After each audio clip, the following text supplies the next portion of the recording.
Hello दोस्तों, मैं हूं आपका दोस्त धीरज। स्वागत करता हूं मेरे चैनल आत्मन स्टडी विद धीरज के एक और नए वीडियो पे। तो आज हम लोग फिजिकल केमिस्ट्री का चैप्टर स्टेट्स ऑफ मैटर को शुरू करने वाले हैं। आज के इस वीडियो में ऐसे कि हम सब लोग जानते हैं कि केमिस्ट्री के अंदर गैसेस को ज़्यादा प्रायोरिटी दी हुई है, इसलिए हम लोग गैसियस स्टेट से शुरू करेंगे। बाकी इस चैप्टर के दो और पार्ट्स हैं, लिक्विड स्टेट और सॉलिड स्टेट। केमिस्ट्री अगर आप क्लास 11th में देखोगे तो वहाँ पे ऐसे पार्ट्स नहीं है, वहाँ पे डायरेक्टली स्टेट्स ऑफ मैटर शुरू हो जाता है।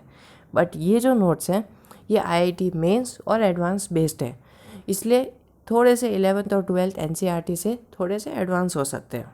थोड़े से क्या, पूरे ही एडवांस होंगे और बहुत सारी इनके अंदर डिटेल्स हैं। और अगर आप न्यू व्यूअर हो तो मैं बता दूं कि चैनल के ऊपर अभी अभी थर्मोडायनेमिक्स का जो चैप्टर है वो कंप्लीट हुआ है। इसके अंदर हमने थर्मोडायनेमिक्स को ऐसे ही नोट से कंप्लीट किया है और 999 प्लस क्वेश्चंस के पीडीएफ भी प्रोवाइड किए हैं, तो आप जाके देख सकते हो। उनकी अलग से प्लेलिस्ट बनी हुई है, तो चैनल के आईडी के ऊपर क्लिक करो या फिर सब्सक्राइब के ऊपर क्लिक कर दो और प्लेलिस्ट में जाके थर्मोडायनेमिक्स वाली प्लेलिस्ट को चेक कर लो। ओके, तो चलो इतनी बकवास काफ़ी होगी। अब बिना किसी बकवास के चैप्टर को शुरू करते हैं। इसको भी ज़्यादा वक्त नहीं लगेगा, ख़त्म कर देंगे, बस 1-2 दिन की बात है।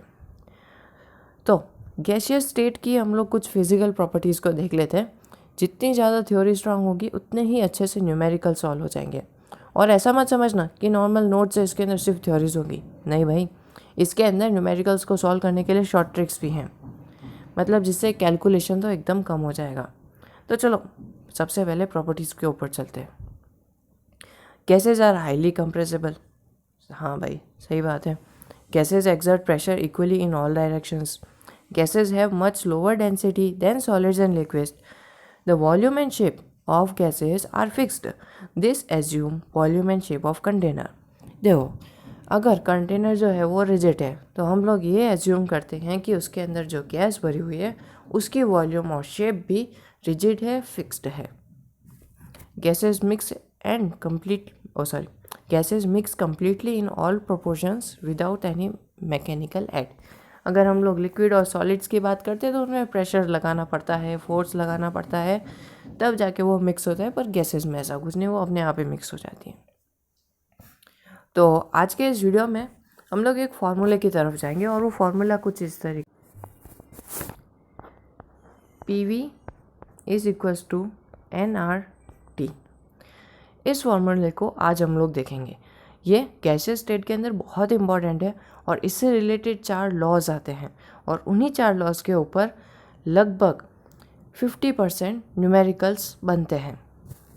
ओके, अगर आप, जब मैं वीडियो के एंड में PYQs आपको बताऊंगा तो आप वहाँ देख लेना कि ज़्यादातर जो क्वेश्चंस है वो इन्हीं के ऊपर बेस्ड होते हैं। तो चलो शुरू करते हैं। हमारा पहला लॉ जो कि है बॉयल्स लॉ।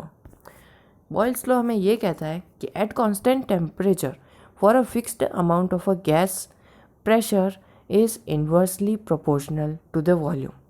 बॉयल्स लॉ ये कहता है कि एक कांस्टेंट टेम्परेचर के ऊपर, यानी कि टेम्परेचर को इक्वल्स टू हम लोग 0 मान रहे हैं, ठीक है, क्योंकि वो कांस्टेंट रखा है हमने उसको। For a fixed amount of gas pressure is inversely proportional to the volume. सीधा सीधा ये बोल रहा है कि pressure is inversely proportional to the volume. तो देखो, प्रोपोर्शनैलिटी साइन को हटा के कांस्टेंट लगा दिया, P इज इक्वल्स टू के अपॉन वी। तो PV इज इक्वल्स टू के, यानी कि PV को हमने एक कांस्टेंट कर दिया।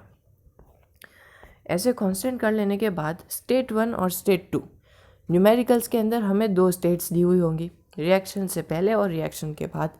रिएक्शन से पहले वाले को हम लोग स्टेट 1 कहते हैं और रिएक्शन के बाद वाले को स्टेट 2 कहते हैं।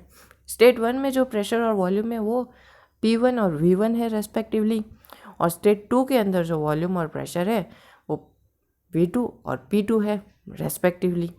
तो ये उससे ये फॉर्मूला डिराइव हो जाता है कि P1 V1 is equals to P2 V2। Question के अंदर गिवन जो वैल्यूज़ है वो इसके अंदर डाल दो और एक चीज़ फाइंड करने के लिए बोलेंगे, या तो इनिशियल वॉल्यूम प्रेशर हो सकता है या फिर फाइनल वॉल्यूम प्रेशर हो सकता है, कुछ भी हो सकता है। पर हाँ, न्यूमेरिकल्स इसी से आएंगे, इसी फॉर्मूले के ऊपर बेस्ड होंगे। अब इसके कुछ ग्राफ्स हैं। बहुत सारे क्वेश्चंस के अंदर डायरेक्टली ग्राफ पूछ लेते हैं, कुछ के अंदर ग्राफ की मैथमेटिकल इक्वेशन पूछ लेते हैं, कुछ के अंदर हमें ग्राफ बनाने के लिए बोल देते हैं इक्वेशन देख के। तो उन तीनों क्वेश्चंस को मिक्स करके ये एक डेटा मैंने फॉर्म किया है, बेसिकली फॉर्म नहीं किया है, P वर्सेस V। ओके, और ये जितना कुछ भी है PV is equals to constant के ऊपर सारे ग्राफ बेस्ड हैं, यानी कि बॉयल्स लॉ के ऊपर। तो P वर्सेस V यानी कि प्रेशर वर्सेस वॉल्यूम, ऊपर प्रेशर नीचे वॉल्यूम, तो फिर ये कुछ इस टाइप का ग्राफ बनेगा। और P वर्सेस 1/V, तो इसके ऊपर एक कांस्टेंट ग्राफ बनेगा। हम ऊपर देख चुके हैं, हमने इन्वर्सली प्रोपोर्शनल वाले साइन को हटा के कांस्टेंट का ग्राफ लगाया था। और अगर पूछोगे कि यहाँ पे ये जगह क्यों छोड़ रखी है, टच क्यों नहीं किया है, तो वो इसलिए क्योंकि किसी भी गैस की जो वॉल्यूम होती है वो ज़ीरो कभी हो ही नहीं सकती। Okay, PV versus V। अब देखो PV कांस्टेंट है और PV जो है उस पूरे को अगर मैं y ले लेता हूँ, मतलब कि ये जो पूरी टर्म है अगर मैं इसको y ले लेता हूँ और एस की PV जो है वो कांस्टेंट है, तो y जो है वो भी कांस्टेंट हो जाएगा और y कांस्टेंट होगा तो ये ऐसे जाएगा। ओके, वॉल्यूम इंक्रीज होती रहेगी, इस साइड वॉल्यूम है, और वैसे सिमिलर ग्राफ होगा PV वर्सेस P का।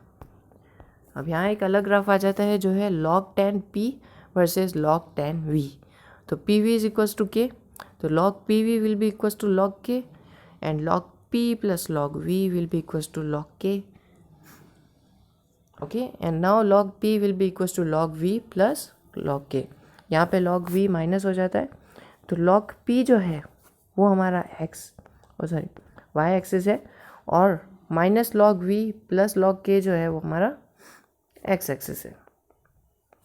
तो यानी कि negative slope with positive interference, मतलब ये नेगेटिवली मतलब नीचे जाएगा, प्लस इसके अंदर y जो है वो पॉजिटिव रहना चाहिए।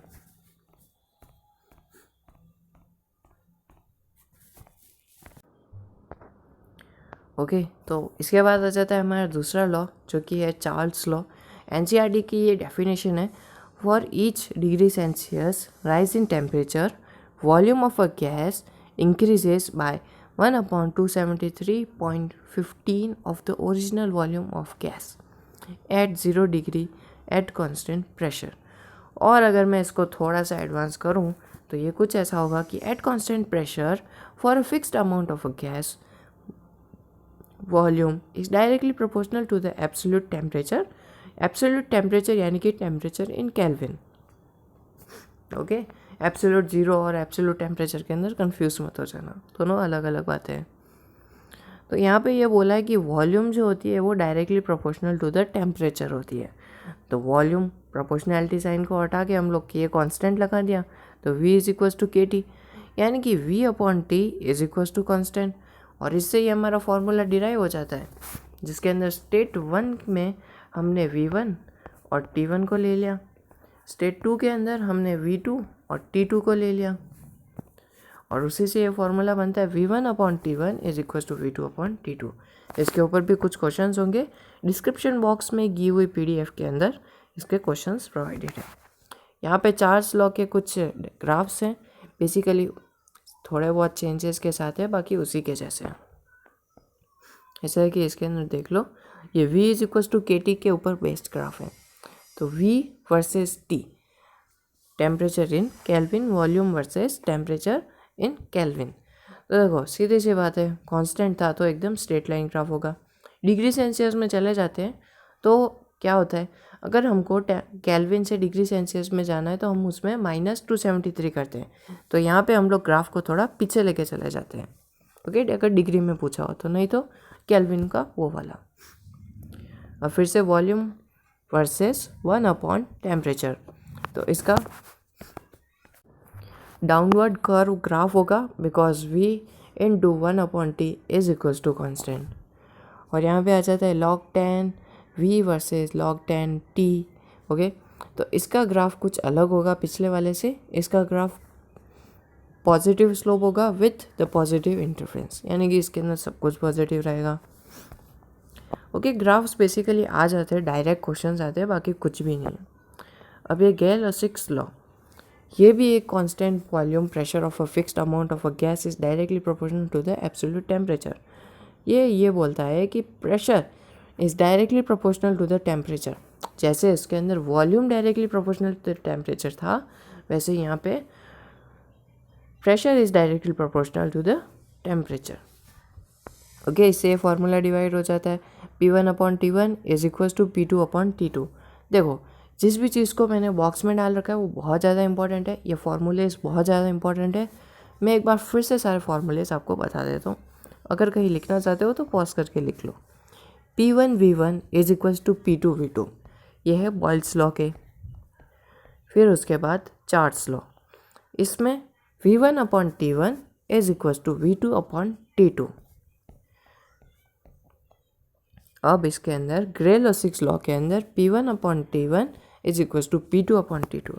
और एक न्यूमेरिकल्स के लिए एक चीज़ है कि अगर आपको ATM से मिलीमीटर ऑफ Hg में जाना है, Hg यानी कि मरकरी, मिलीमीटर ऑफ मरकरी के अंदर जाना है, तो जो भी आपका जो एटमॉस्फेरिक प्रेशर दिया हुआ ATM दिया हुआ है उसको मल्टीप्लाई बाय 760 कर दो, और mmHg से ATM में जाना है तो डिवाइड बाय 760 कर देना।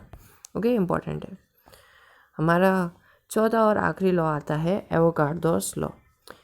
Equal volumes of all gases under the same condition of temperature and pressure contains equal number of molecules, यानी कि volume is directly proportional to the number of moles. Okay, या फिर नंबर ऑफ मॉलिक्यूल्स भी कह सकते हो। यहाँ पे भी हमने प्रोपोर्शनैलिटी साइन को हटा के एक कांस्टेंट लगा दिया, इससे ये वाला फॉर्मूला डिराइव हो जाता है कि V1/N1 is equal to V2/N2।